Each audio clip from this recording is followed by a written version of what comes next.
8:24 now. One British star closely associated with both the royal family and the Al Fayed family is Shirley Bassey. And it was a very emotional Shirley, not surprisingly, who visited the GMTV studios. And this is what she had to say about Diana's death. I met Dodi when he was about 1920 in Gstaad, and I was a guest at the family chateau, you know, and... What sort of a man was he?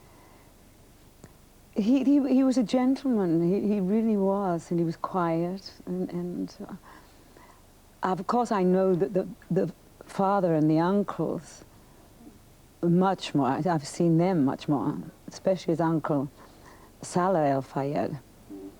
And Mohammed Al Fayed. I mean, he's lost his eldest son. Yes. Well, I feel so terribly about the whole thing because I've been there, so I know what they're going through, you know.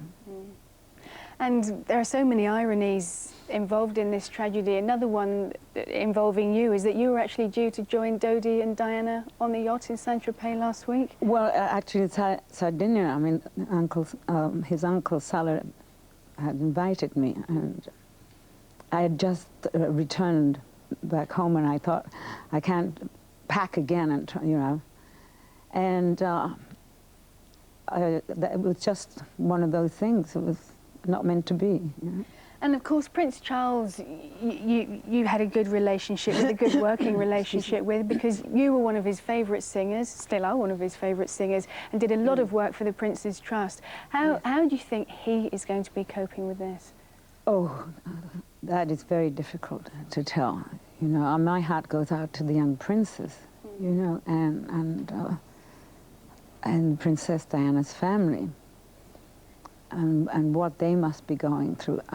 One can only guess at what the royal family is going through.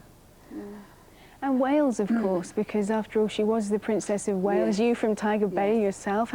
Wales there's a huge void now. They've lost their princess. Yes, they have, and I'm amazed that I have not seen any footage, because believe me, I have not left the television since I first heard about it on Sunday morning, coming after dinner.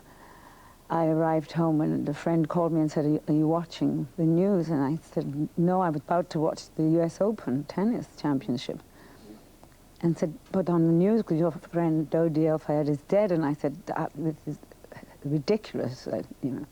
And Princess Diana is seriously injured. And of course, I put on the news and never left it. I did not even go to sleep. I might have dozed off for an hour. And of course, after the, because one is hoping that she is going to come through it. Exactly, we all thought she would. And when they announced that she was dead, of course, then came tears. And then came anger. And now total disbelief. I mean, I still cannot, like the nation, like the world, I cannot accept that she's dead. Or Dodi. See how difficult you're finding this morning. Yeah. I think we're all still coming to terms with it. But at least one consolation I think we all have is that for both of them, Dodi and Diana, they were happy in the last weeks of their life. Do you think he was happy? You knew him best. I think they were, and one has to be consoled by that fact that they had those wonderful weeks together. I don't, you know, it's... That's the only consolation we can take out of this, the only consolation. Yeah, okay. That maybe she had found some happiness. I'd like to think that, and I'm sure the whole world would like to think that. Yeah. And Charles and Diana together, you met them together, didn't you? Yes, when I did a show for them at the London Palladium, and we all got together after, and it was great fun, and we were laughing and joking. Yeah.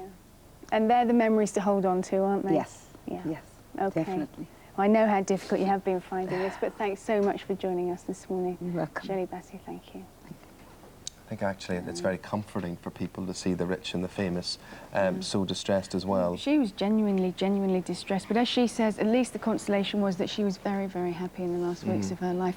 Well, according to one of the papers actually this morning, she was seeing Dodi since last November, apparently Cindy Crawford was a very good friend of hers, and that they were seeing each other from last November, so perhaps she was happier for longer than we actually thought she was. But then again, it was in the papers.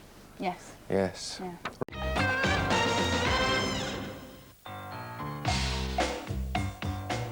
Good evening, I'm Katrina Skepper and welcome to a very special edition of VIP.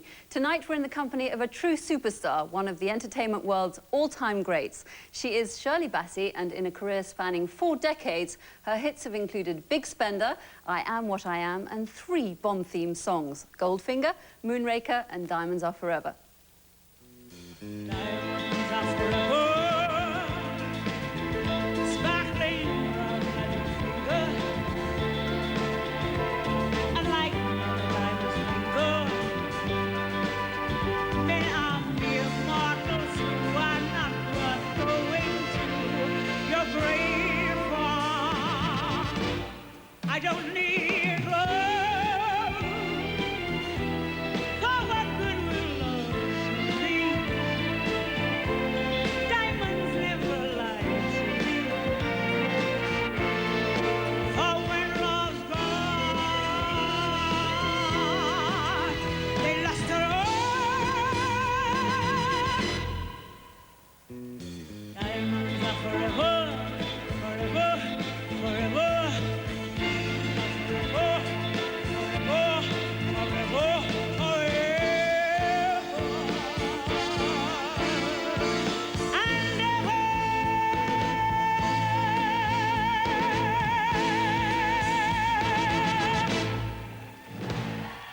And Well, that's a wonderful welcome, Shirley.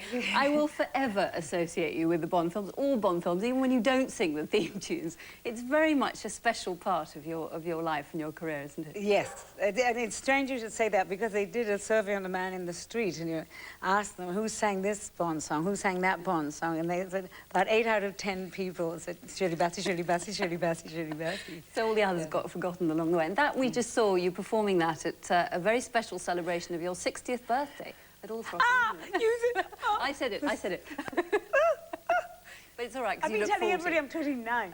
No, rubbish. You should go out there and say, hey, this is how you want to be. I was so proud of that, because it is a big thing, and a big number, you know, 6-0, that I was very happy to say it. But and I'm celebrating this whole year, but after the year, I'm going back to 29.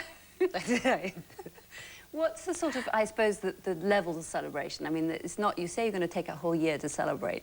It's not just a birthday, it's your whole life, it's your career, it's the highlights, like the Bond themes, for instance. Right. I mean, celebrate, I meant the birthday, but I mean, I was about to say singing is a celebration. It is, actually, but it is not the behind the scenes. Working up Shore, that is not.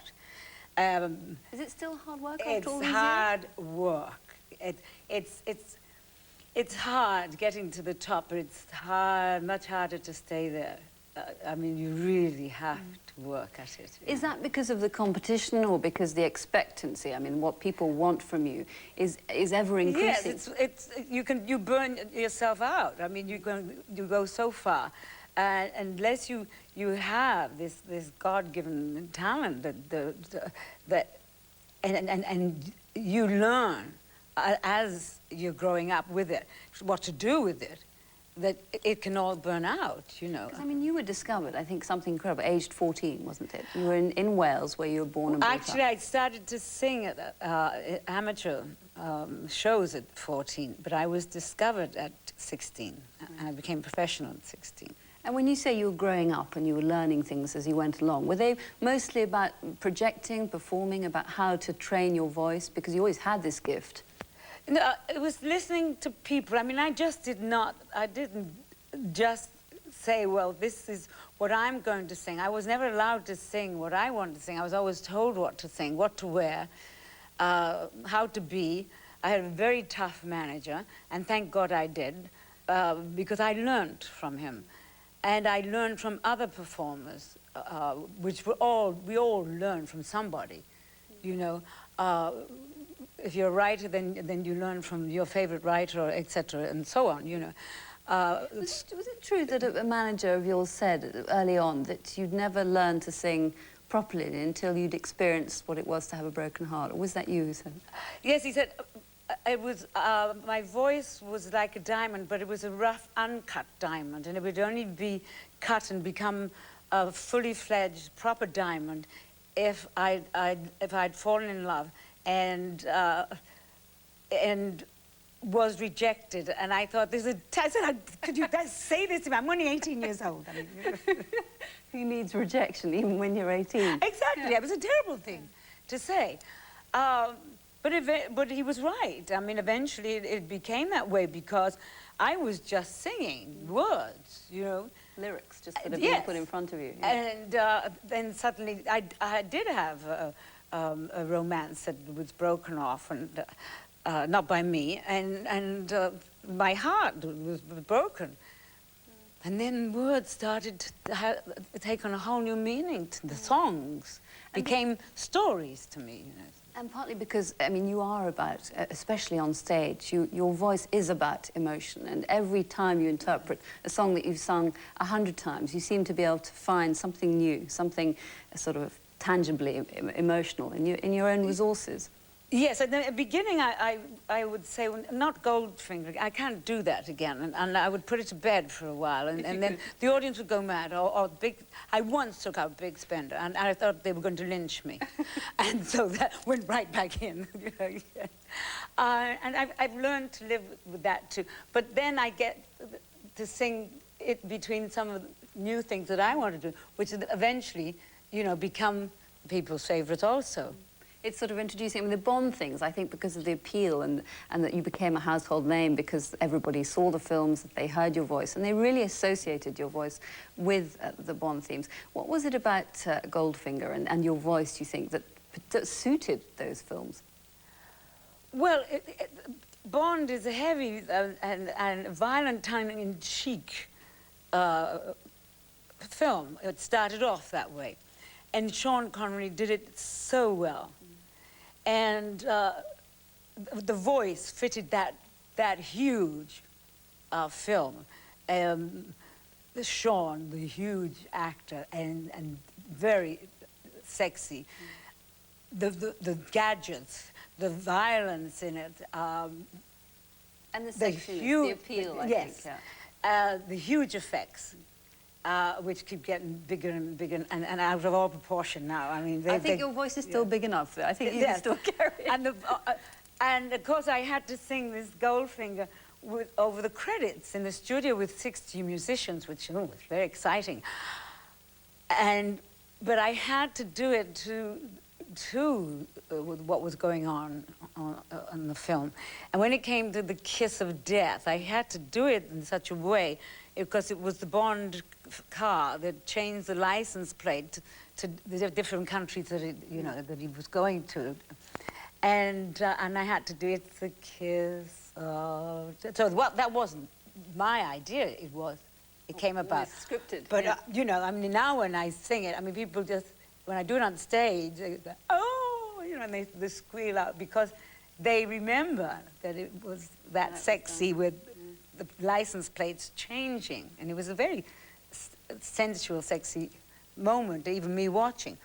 But the pain came at the end when I had to hold that note because the credits I thought would never end. And I'm going blue in the face and nobody's caring and everybody's going on and John Barry's conducting and there's 60 musicians playing and I'm going blue in the face holding this note. And still the credits roll. And still the credits are rolling. And we've talked, I mean, briefly mentioned your stage shows, which is really where your fans feel that they can, I suppose, get in contact with you because you love performing on stage. And part of the glamour that was also associated with Bond, and maybe you would have been a brilliant Bond girl, not just a great singer. No, we'll never know that. No. Never know that, you never tried. But the stage and your outfits and the way you present yourself has always been an integral part of you, the star. How did you create that, and was that a conscious thing? No, that's where my manager came in again, who discovered me. I mean, he dressed me in everything. You know, I mean, his wife did. He didn't dress me first. His wife designed my gowns, And the first one was black, and I screamed over that, and I said, I'm too young to wear black. You open my wardrobe now, and there's a sea of black, you know. I mean, little black dresses, long black dresses. Every type of shape. Yes, well, then every type. You can always shape and rely form, on, yes. on a little black dress. Yes. But tell us about the ones that, I mean, some of the more glamorous ones, some of the more exceptional ones that were designed for you or with you that sort of stick out in your memory. My very first one, which Doug Darnell had created, and it was all diamante, and it weighed a ton. Oh, and that's why I created these little mincy steps because I mean, it was too heavy to do a full stride on stage, you know. So these little steps came on, and when my manager saw me in it, in the salon when I was having a dress fitting, he said, "Take that off. I mean, that is much too old for her. I mean, forget the black. I mean, Forget the black. That was actually young in comparison." So they had to strip it and put the black skirt on the bottom because I loved the top. You know, and eventually, after I broke away from him, I got them to put it all back together again, and I still have that gown. Yes, that's wonderful. Yes. I mean, your wardrobe Yes. must be the size of, I mean, a house. Well, I have. No, it's bigger, actually. I have a little warehouse. Yeah. A mini warehouse. I love it. We've got a clip here of you in one of those spectacular outfits, so let's take a look at that. You kiss her well, my lips began to burn. And I can tell I've got a lot to learn. So hold me closer, darling, show me how. Closer, closer now. Kiss me, honey, honey, kiss me. Thrill me, honey, honey, thrill me. Don't care even if I blow my top. But honey, honey, don't stop. Don't care even if I blow my top. But honey, honey.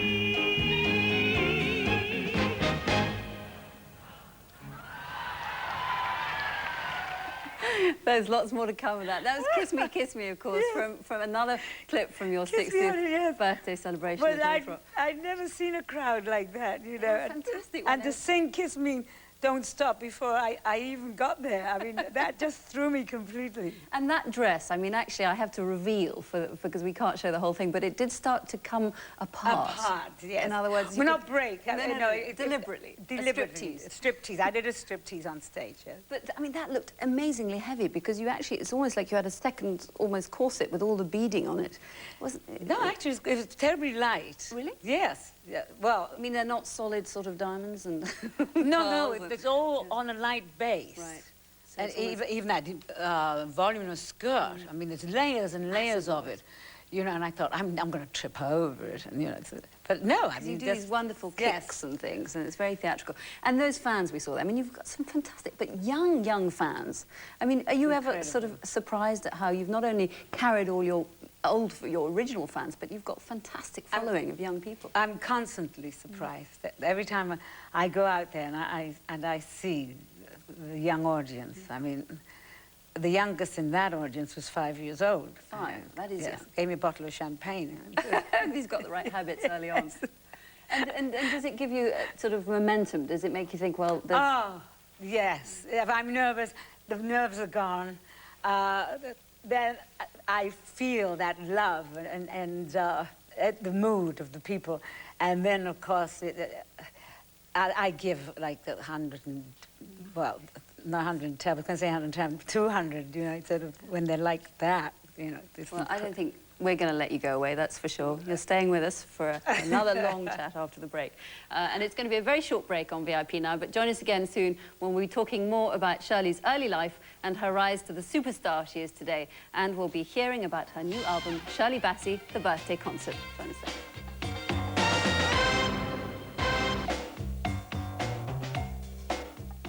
Welcome back to VIP, where we're in the company of one of the world's great entertainers, Shirley Bassey. We'll be talking more in a moment, but first, let's take a look at her singing perhaps her greatest song, Big Spender.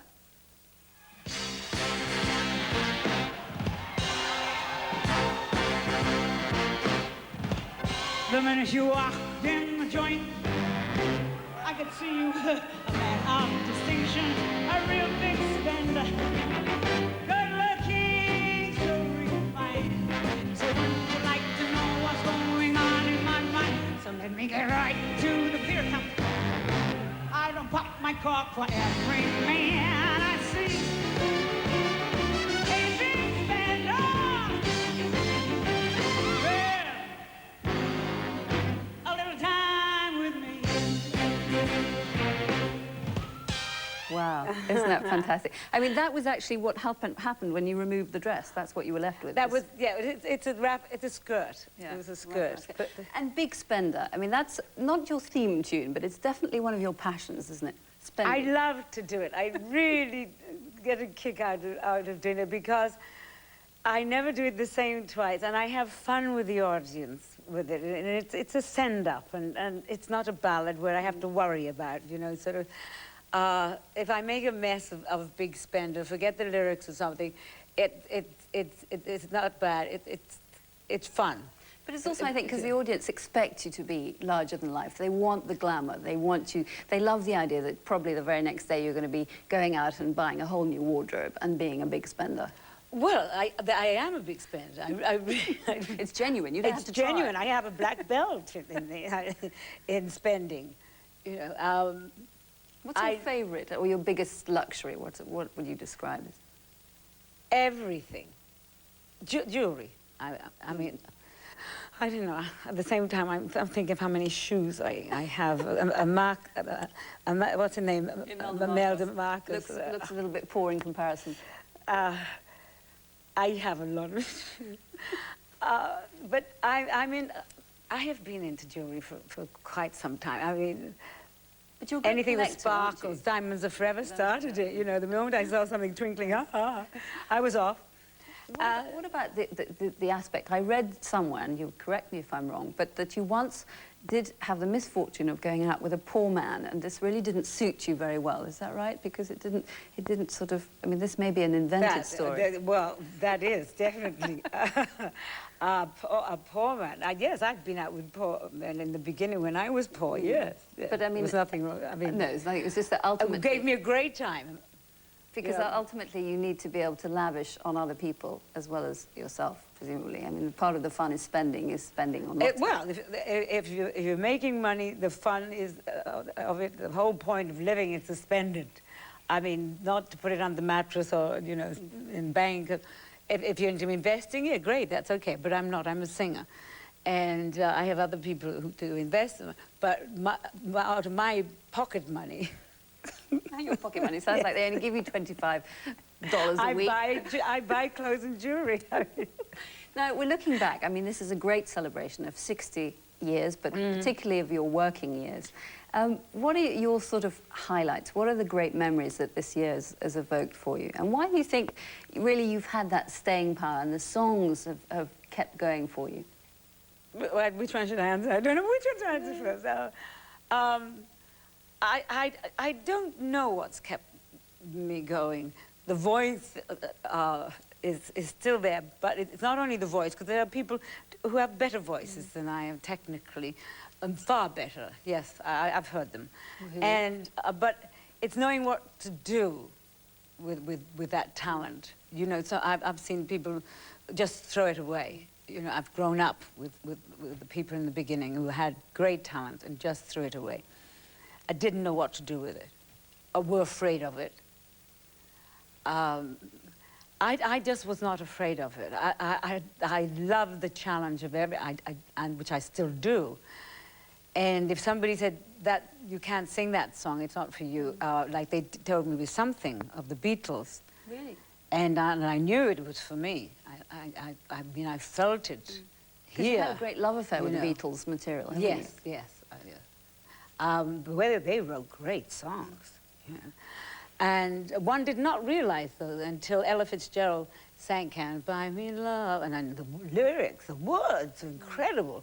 You know. Is that what attracted you, do you think? I mean, because lyrics are obviously extremely important when you perform, when you sing. What was it about the Beatles songs that had a particular appeal for you? Well, not all of them. I mean, the ones I chose, they had appealed to me because they said something that I identified with, something something, for instance, identified immediately. You know, I had a gut feeling about it. And nobody wanted me to do it, you know. No, my manager, my agent, my recording company, and I insisted and insisted and drove them mad until they said, oh, go ahead and record it, you know. And it became a big hit, you know. Number 4 in the hit parade. I got a gold record for it, you know. Amongst numerous other gold records. But you've had some extreme highs, but you've also had some lows, like everybody, and some emotional traumas in your life. When have you been able to draw on a strength, an inner strength, when you've been faced with personal tragedies in your career? At any stage did you think, I have to give up because my personal life is more important than my public life? I did it one time when I lost my voice over the tragic death of my daughter, and I thought that was the end. Your voice went? It just went, for apparently no reason at all. It was purely psychological. I was grieving through my vocal. I didn't give myself enough time to grieve. And that must have been very frightening. And it was absolutely terrifying. And I thought it was all over. And I had a wonderful throat specialist who said, no, I have a woman that you could go to, a vocal coach. I know it sounds silly after all these years you've been in the business. And I said, no, it doesn't sound silly at all. At this stage in my life, I would try anything, you know, because I can't, I mean... It's your life. I don't want to lose my voice, you know. And I went, this wonderful woman, Helena Chanel, and she's an ex-opera singer. And she not only gave me my voice back, but also my confidence and strength. And with that came incredible strength. And also the confidence to carry on performing, which is what you've done ever since. Yes, I mean, it's the only thing I know what to do, because if I had lost it forever, I mean, I don't know what I would have done. Because, I mean, your audience in this celebration, I suppose, 60th birthday, but all the concerts you've done, the best thing about it is your relationship with that audience, the friendships that you've built up. It's a tremendous love-in. I like to call it that. A love-in. Love-in between me and the audience. And I'd love to see them. I mean, everybody thinks that I'm crazy, even my lighting man, when I said, you must light the audience for me, not too much lighting so it blinds them, but enough for me to see them, because I want to sing to them. They are there. And I love to see their reaction, because it comes back to me, and I can give more, and especially it shows in Big Spender. And that's your favourite, isn't it? And I have to, because I have to choose a man to do. Is that your favourite on the album? Yes, it's the most fun song. I mean, I never get tired to do that. I once took it out. I nearly got lynched. No, they'll never let you. And we'll never get tired of it either. So, Shirley Bassey, keep singing for us, and thank you for joining us on VIP. That's all on VIP, but don't forget to check out the birthday concert album, because it's really fantastic. And join us again soon when we turn the spotlight on other stars and newsmakers from around the globe. Bye-bye.